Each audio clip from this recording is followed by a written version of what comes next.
Oi, gente! Como é que vocês estão? Espero que vocês estejam bem. No vídeo de hoje eu vou responder dúvidas de vocês, dúvidas frequentes que vocês sempre me perguntam lá no meu Instagram. Então, eu abri uma caixinha de perguntas do meu Instagram ontem e hoje eu estou aqui para responder as principais dúvidas de vocês. Se você gostou desse tipo de vídeo, não esquece de curtir e se inscrever aqui no canal. Vamos lá começar? Eu vou colocar aqui aquilo que me permite enxergar, que é o meu óculos. Ele vai refletir um pouco, porque eu tô de frente para a janela, mas vocês relevem. A primeira pergunta que me fizeram é sobre o que acha de atender amigos. Eu nunca atendi amigos, né? Acho que esse é o ponto. O código de ética não permite que eu faça isso, porque de acordo com a psicologia, a psicoterapia ela precisa ser imparcial. Então, o psicólogo ele precisa ser neutro. E numa relação de amizade, vamos confessar, gente, a gente nunca vai ser neutro. Você sempre vai ficar ou do lado do seu amigo, ou do lado da família, do lado de alguém. E a ideia é que a terapia ela possa ser neutra nesse sentido, que a gente, na verdade, não tome partido, vamos dizer assim. Então eu nunca atendi amigos, não atendo. O que eu faço é ser amiga deles. Então, às vezes eu aconselho, às vezes até brinco, né? Isso aqui é uma coisa que eu falo às vezes para os pacientes e tal, mas atender mesmo eu não atendo. E quem faz isso eu acho muito antiético, porque acho que é desconfortável para o amigo, porque o amigo, será que ele vai realmente se sentir confortável em contar tudo? E se, sei lá, acontecer alguma coisa relacionada a você? Então, acho que o amigo talvez fique desconfortável. E também tem a questão de que eu, como psicóloga, não me sinto confortável.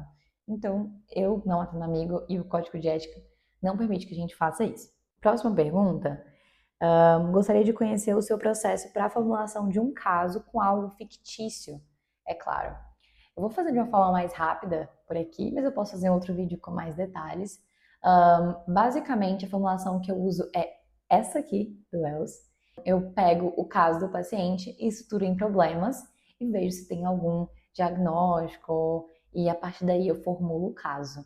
Vou pegar ali um exemplo fictício. Vou pegar da minha série favorita, Gilmore Girls, pode ser.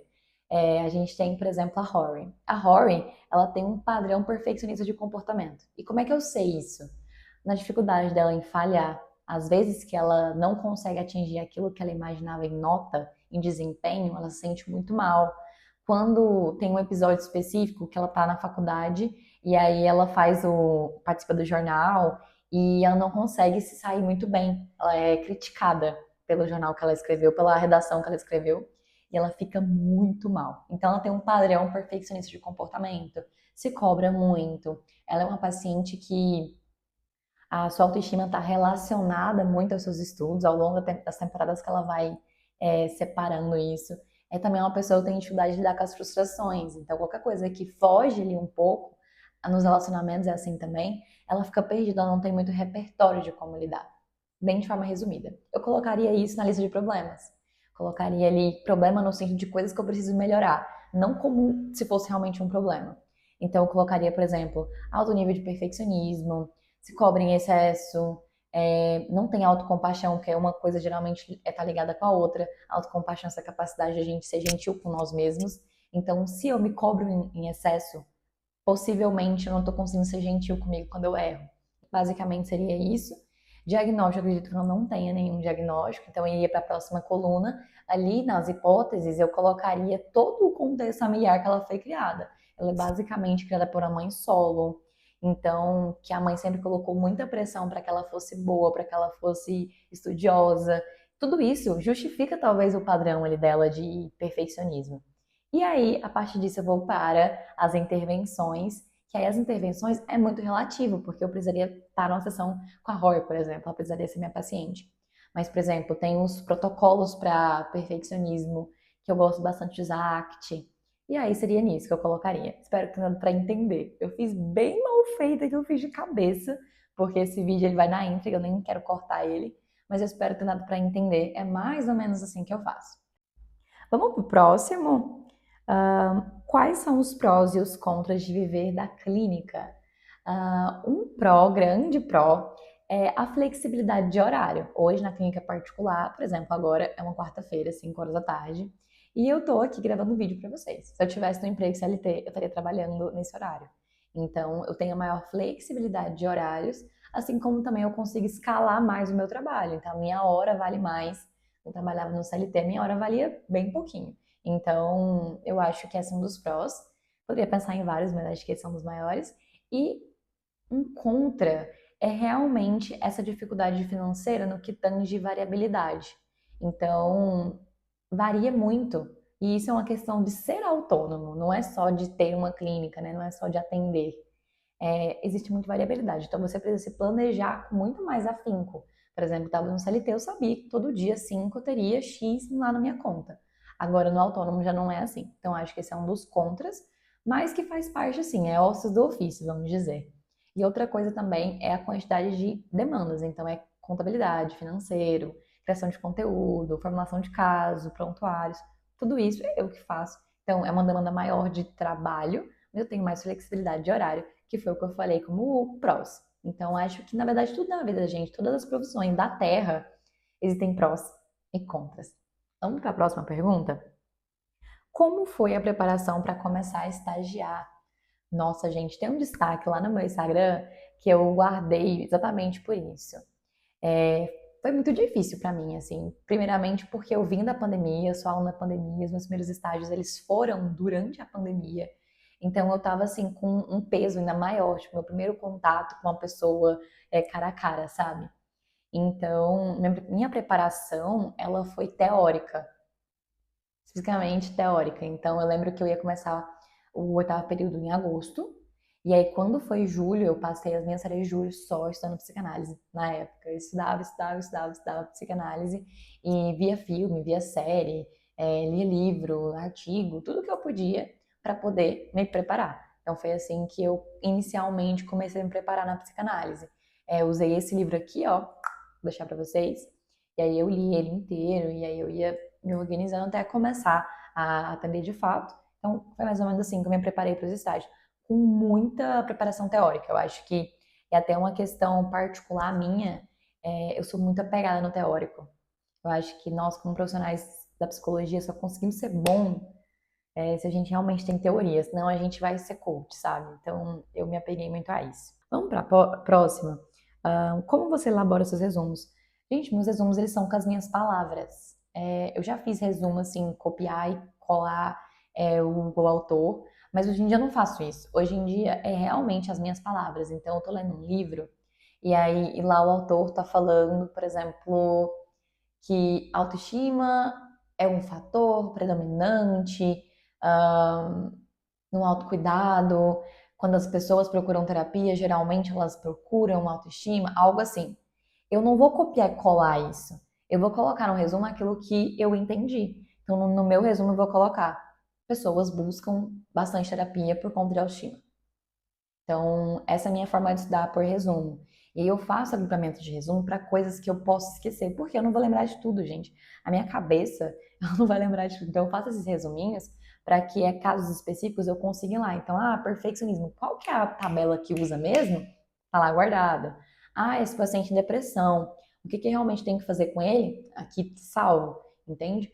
Então, os meus resumos de textos, eles têm esse objetivo de livros, né? Eles têm esse objetivo de agrupar, mas sempre com as minhas palavras. É tópico atrás de tópico, e eu vou ali colocando realmente o que faz mais sentido para mim, o que eu acredito, o que eu entendo daquilo, até porque a ideia não é ser um Ctrl+C, Ctrl+V, a ideia é realmente ser um resumo para que eu possa usar depois. E eu, Letícia, só entendo mesmo quando é as minhas palavras. Se eu copiar e colar o texto, eu vou ler e vou ficar tipo, é mais fácil eu ler o texto se eu for copiar e colar. Deu para entender?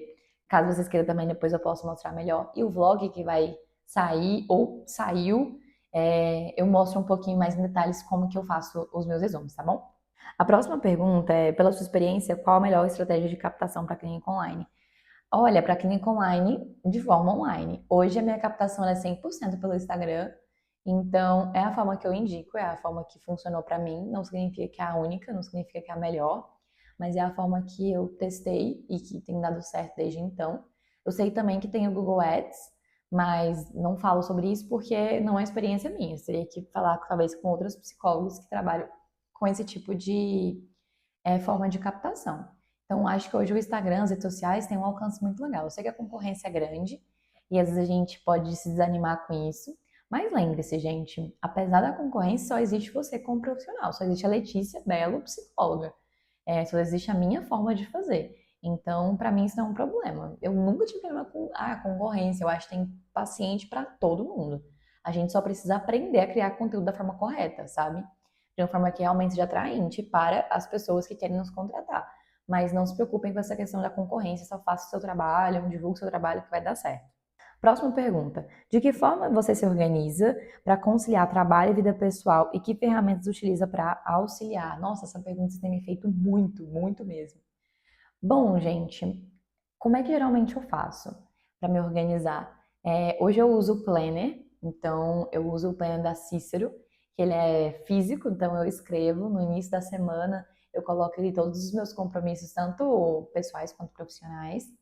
E aí, profissionalmente, eu uso o Google Agenda para colocar os compromissos lá, principalmente de terapia, essas coisas assim dos meus pacientes, né? Eu coloco fixo lá, assim eu consigo ter uma visão da semana, eu organizo lá também. No Planner é mais também para diário, né? Então, o que eu preciso fazer hoje, lá tá lá no Planner. E o que eu organizo no sentido de conciliar as duas coisas é entender que as duas coisas precisam existir no mesmo dia. Então, eu tenho compromissos pessoais que eu não troco e compromissos profissionais que eu não troco. Por exemplo, compromissos pessoais que eu cumpro. Academia, exercício físico, leitura, porque, gente, pra mim ler é tipo o meu grande prazer da vida, sabe? Então eu sempre coloco isso. Beleza, eu leio todos os dias? Não, mas tá ali, implícito na minha vida, que a leitura eu vou arrumar um tempinho pra ler. Outras coisas também coloco, às vezes eu coloco estudos. Não é sempre que eu estudo, mas também tá ali os estudos. E a questão de conteúdo, porque pra mim, criação de conteúdo, ela é profissional, mas eu me divirto muito fazendo esse tipo de vídeo. Eu adoro estar aqui editando, então eu também coloco ali como pessoal. Por exemplo, são de alguns compromissos, tá? E aí tem os profissionais, que é o que? A clínica, os atendimentos, prontuário. Eu vou organizando no meu dia isso. Por exemplo, hoje, meu primeiro compromisso do dia, ele é comigo. Então, ele é com a academia. Se eu não for na academia, eu vou ler, ou vou estudar, ou fazer alguma coisa pra mim, pro meu crescimento. E aí tem os horários de atendimento. E aí, no meio disso, eu sempre arrumo horários espaçados para eu conseguir me encaixar como Letícia. Eu posso elaborar um vídeo explicando isso melhor, porque até pra mim é um pouco confuso, assim, eu já funciono há tanto tempo conciliando as duas coisas, talvez eu não consiga explicar muito bem como que eu faço isso pra vocês. Mas hoje eu tenho muito bem definido, assim, o que que é da clínica, o que é profissional e o que que é meu. Então, por exemplo, eu atendi há 2 horas atrás, e aí eu parei e fui fazer o meu lanche, que é pra mim. E aí agora eu vim gravar o vídeo profissionalmente, que também para mim, como eu falei, é um pouco pessoal. Então eu vou equilibrando, eu faço um pouco de uma coisa, um pouco da outra coisa. Eu leio um pouco do behaviorismo e leio um pouco do meu livro que eu tô lendo por prazer. Eu vou intercalando as coisas, mas depois eu posso falar mais sobre isso, tá? Como foram os seus estágios e qual que é a diferença de estágio remunerado e não remunerado? O estágio numerado você ganha algum valor para poder estar naquele estágio. Então, por exemplo, eu estagiei no Tribunal de Justiça do Estado de Goiás, que é onde eu moro. Lá eu ganhava bolsa de estágio. Eu não me lembro, eu acho que era um salário. Eu não lembro exatamente quanto que era, mas eu ganhava. Então eu ia lá 5 vezes pela semana e 5 horas por dia, isso. E no final ali eu tinha quantidade X de horas de estágio e eu ganhava no final do mês por aquilo. Então, o estágio remunerado é isso. Estágio não remunerado é um estágio que você não ganha nada. Então, é um estágio voluntário. Por exemplo, os estágios que a gente faz na faculdade, geralmente eles são não remunerados. Você trabalha apenas pela experiência, você não ganha nada, tá? E as minhas experiências, você falou como foram os seus estágios. Existem duas categorias. Tem os estágios que eu fiz para a faculdade exclusivamente, que são esses que eu não recebi. E eu também estagiei de forma remunerada. Vou contar um pouquinho para você. Como é que foi? Meus estágios aqui, vou colocar todos os meus estágios aqui da faculdade. Eu fiz estágio no 5º período na faculdade, em que foi um grupo terapêutico online por conta da pandemia. No 6º, eu fiz uma espécie de triagem, então atendi uma paciente para no processo de triagem para os alunos da clínica escola do 8º e 9º período. E também fiz uma entrevista com alguns profissionais para a matéria de psicologia organizacional. Então, esses foram os meus estágios ali. E também a clínica escola, que eu atendi os pacientes pela faculdade. Esses foram os meus estágios. E o que mais foi significativo para mim foi o último, que é o da clínica escola, visto que eu tive muito problema na clínica escola. Eu posso falar melhor depois sobre, mas basicamente eu não tive paciente na clínica escola. Eu digo que a minha experiência na clínica mesmo, ela só aconteceu quando eu peguei meu CRP. Porque muita gente começava comigo e não concluía. E foi um trauma, viu, gente? Foi difícil, porque eu realmente achava que eu seria uma péssima psicóloga clínica, visto que ninguém queria ser meu paciente na faculdade. Mas hoje em dia já tá resolvido isso, mas na época foi difícil. E vou colocar aqui os meus estágios que foram renumerados. Eu fiz 2 estágios renumerados. O primeiro deles foi no Centro de Referência Especializada em Assistência Social, que é um CREAS. E lá eu ficava 4 horas por dia e era bem legal também. Ajudava as assistentes sociais, as psicólogas, com demandas, né, ligadas ali, por exemplo, a fazer visitas domiciliares para verificação de se a pessoa realmente merecia aquela bolsa, aquela coisa ali do governo, assim como também em casos de menores infratores também, a gente fazia acompanhamento, crianças em abuso sexual infantil, tudo isso.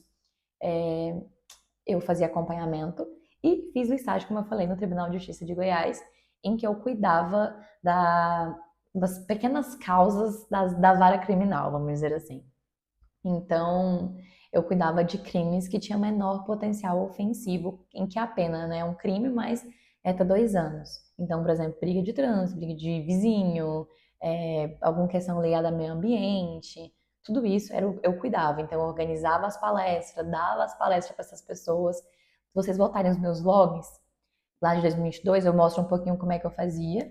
E era basicamente isso. Então, esses foram os meus estágios, enumerados e não enumerados. Próxima pergunta. Quando estava cursando psicologia, em algum momento você se sentiu perdida se era aquilo mesmo que queria fazer? Várias vezes. Várias e várias vezes. Eu entrei na faculdade com 17 anos, gente. Eu acho que é impossível alguém com 17 anos ter certeza, assim. Eu sei que muita gente fala que tem, mas a gente sempre hesita, né? Então, eu não sabia que realmente se eu ia ficar na psicologia. Quando eu estava no 4º período, foi o momento que eu pensei em trancar. Eu pensei em trocar de curso. Porque na época eu estava estudando muito 2 coisas. Na época eu estava estudando muito sobre marketing, desde aquela época, 2019, eu achava muito legal. E eu estava estudando muito sobre psicopatologia. Então eu estava amando psicopatologia e eu comecei a pensar se talvez eu deveria fazer ou medicina, viagem, né? Sair de psicologia para ser médica, ou publicidade e propaganda. Então, eu lembro que na época eu fiquei indecisa se eu queria mesmo psicologia, mas até que eu entendi que psicologia seria um bom encontro dessas 2 coisas. E hoje, por isso que eu falei pra vocês que pra mim criação de conteúdo não é tão peso, porque eu gosto de estar aqui, eu gosto de falar, eu gosto de criar arte, eu gosto de editar vídeo, porque eu tenho essa veia da publicidade e propaganda, sabe? E a medicina acabou que eu uso isso nos atendimentos hoje. Então, já tive sim dúvidas. Quando eu estava perto de me formar, eu fiquei em dúvida se eu seria uma boa psicóloga, se era realmente isso que eu queria, se eu ia trabalhar na área, não ia. Hoje eu não tenho mais essas dúvidas. Hoje, para mim, a psicologia é a minha profissão e ponto. Mas já hesitei muito. E a próxima, eu acho que é a última pergunta, me perguntaram se quando eu estava na faculdade, se eu tinha hábito de leitura e como que eu conciliava. Outra pergunta sobre conciliar. Gente, acho que tem 2 coisas importantes que vocês precisam saber sobre mim. Primeira, que eu sou extremamente a louca dos compromissos. Então, eu sempre estou lendo vários livros ao mesmo tempo. A minha rotina é assim, eu começo a ler um livro, aí eu paro, leio outro livro, e aí eu começo uma pós, começo outra pós. Eu tenho a tendência de me colocar em muita coisa para fazer. Então, é por isso que parece que eu faço muita coisa, mas não é necessariamente normal, tá? Faça uma coisa de cada vez. E a segunda, que inclusive é algo que eu estou investigando, que talvez eu possa ter um diagnóstico de déficit de atenção. É, eu tenho muita dificuldade de me manter em uma atividade por muito tempo, desde criança isso acontece. E como eu falei, eu começo muitas coisas e não termino, eu me perco no que eu tô falando, eu perco no que tá acontecendo. Então, talvez isso influencie. Mas, resumindo, olha só como eu viajei na pergunta. Vamos voltar na pergunta. Se eu tinha hábito de leitura? Sim. O meu hábito de leitura ele começou em 2019, quando eu estava no 3º período para o 4º período. Eu já lia na adolescência, mas não com o afinco que eu leio hoje, não questão de livro que eu tenho hoje. E aí, começou mesmo ali em 2019. E aí, quando foi em novembro de 2019, eu comprei o meu Kindle, que é o meu Kindle que eu tenho até hoje, e aí eu comecei a ler. E aí eu fazia as duas coisas. Como que eu conciliava? Não sei. Na verdade é essa. Às vezes eu lia no estágio, já aconteceu. Eu tava lá no CREAS e aí não tinha nada pra fazer. Tinha uma hora lá livre, olhando pro teto. Em vez de mexer no celular, eu lia. Outra coisa, chegava da faculdade à noite antes de dormir, eu lia. Ia pra faculdade, saía do estágio, ia pra faculdade, chegava na faculdade 6 horas. Minha aula começava às 6h30. Eu ficava nesse tempo lendo. Acho que até por isso que as pessoas achavam que eu era antissocial na faculdade, porque eu passava meu tempo lendo. Tem um vídeo meu de uma amiga minha, Aline, que tava rolando a apresentação, e tava um período de pessoas de seminário, tava todo mundo prestando atenção, e eu tava lendo Os Dois Morrem no Final, que é um livro de ficção. Então tava assim, eu levava o livro pra todo lugar, gente. Eu levava livro pra todos os lugares que eu ia. E eu faço isso até hoje com menos frequência, é claro, mas na época eu fazia com muito mais regularidade. Então, eu lia sempre que eu podia. Era assim que eu conciliava na época, não tinha uma organização, não tinha um planejamento. Eu lia quando dava, eu lia, às vezes eu acordava mais para poder ler. Horário de almoço, às vezes eu estava comendo estágio, assim, estava lendo. Na faculdade, é, sempre que eu podia, eu estava lendo. É assim que eu conciliava na época. Eu tinha um hábito de leitura. Na verdade, naquela época eu lia mais do que eu leio hoje, por incrível que pareça. Porque hoje eu comecei a ler livros um pouco mais clássicos, então demora mais tempo, eu não tenho essa pressão. Na época, eu costumava ler 3, 4 livros por mês, às vezes 2 livros por mês. Então, começava um livro, terminava, emendava outro, começava, terminava, emendava no outro. Então, era assim que eu conciliava, entre aspas. Hoje eu acho que eu organizo melhor e consigo dar conta das duas coisas. Hoje eu me estruturo melhor. Na época, gente, a faculdade só fazia quando dava, assim. Pegava livro do Freud, parava de ler Freud, começava a ler livro de romance, aí parava, escrevia TCC, ia pra faculdade, voltava, comia. Se ver os meus logs do início, do início do meu perfil aqui, o vídeo é meio isso, assim, eu começo uma coisa, termino, aí eu paro, eu leio pra academia, era bem corrido, sabe? Eu não me organizava com muito afim. Então, acho que é isso, a gente também vai amadurecendo, né? Bom, gente, essas foram as perguntas que vocês me fizeram. Eu espero muito que tenha dado para entender as minhas respostas, espero muito que tenha feito sentido para vocês. Se vocês gostaram, não esqueçam de deixar um like. Gente, isso me ajuda tanto, né? Às vezes a gente tá vendo um vídeo no YouTube e a gente fala assim, ai, mas eu vou dar um like. Mas quando a gente tá criando conteúdo, isso ajuda muito, porque manda o nosso vídeo para outras pessoas que também são psis, que se interessam por isso, que gostam de literatura, que quer conhecer mais a vida de uma psicóloga. E também gostam de livros, enfim. Então, o like ajuda bastante. Não esqueçam de curtir, se inscrever no canal e comenta aqui o que você achou e também sugestões sobre próximos vídeos e dúvidas. Um beijo para vocês e até o próximo vídeo.